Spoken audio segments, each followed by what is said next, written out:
Pihak Taliban mengucapkan terima kasih atas bantuan kemanusiaan yang diberikan Indonesia untuk rakyat Afghanistan. Indonesia mengirim 2 pesawat berisi bantuan kemanusiaan untuk Afghanistan yang disalurkan melalui World Food Program.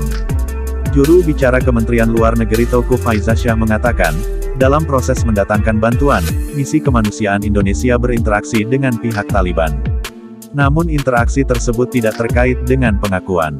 Ungkapan terima kasih ada terucap selama proses berjalan, antara lain oleh mereka anggota Taliban, yang bertugas di bandara, ujarnya, kepada republika.co.id, Senin tanggal 10 Januari tahun 2022. Menurut Teuku Faizasyah, saat penyaluran bantuan melalui WFP, pihak Taliban ada di tempat. Karena bagaimanapun mereka yang mengelola bandara. Jadi diserah terimakan dan kemudian penyalurannya melalui WFP dan memang wakil Taliban ada di tempat karena mereka yang mengelola bandara, paparnya. Seperti diketahui, kondisi kemanusiaan di Afghanistan menjadi perhatian dunia internasional, terutama setelah Taliban menguasai kembali negara tersebut. Bantuan-bantuan internasional terhambat karena belum ada satupun negara yang mengakui pemerintahan Taliban. AS membekukan aset yang dimiliki pemerintah Afghanistan. Pejabat PBB mengungkapkan setengah dari total 23 juta penduduk di Afghanistan membutuhkan bantuan. Indonesia mengirim 2 pesawat berisi bantuan kemanusiaan untuk Afghanistan. Hal itu menjadi bentuk realisasi Indonesia untuk membantu negara yang tengah dilanda krisis tersebut.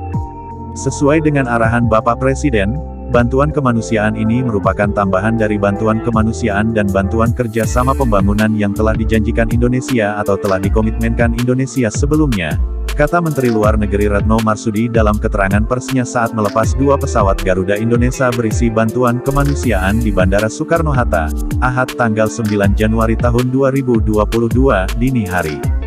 Retno mengungkapkan, pesawat tersebut berisi kebutuhan makanan dan nutrisi yang diperlukan rakyat Afghanistan saat ini.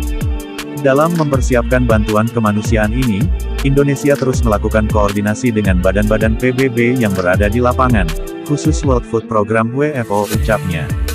Retno menjelaskan, saat ini terdapat 23 juta penduduk Afghanistan yang terancam kelaparan.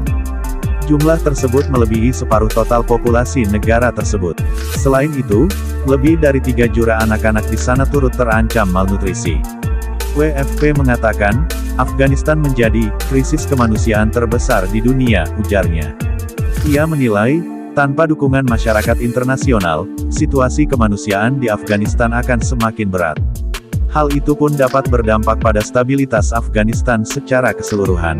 Indonesia terus berupaya memperkuat dan berkontribusi dalam diplomasi kemanusiaan, kata Retno. Selain bantuan kemanusiaan jangka pendek, Indonesia juga tengah mempersiapkan bantuan jangka panjang, seperti di bidang pendidikan dan pemberian kapasitas, terutama untuk kaum perempuan Afghanistan. Retno mengungkapkan, dalam waktu dekat, kerjasama pendidikan dan pemberdayaan perempuan di Afghanistan akan dia bahas bersama Qatar dan perwakilan dari Afghanistan. Indonesia ingin melihat rakyat Afghanistan, termasuk kaum perempuan Afghanistan dapat hidup damai, stabil, dan sejahtera.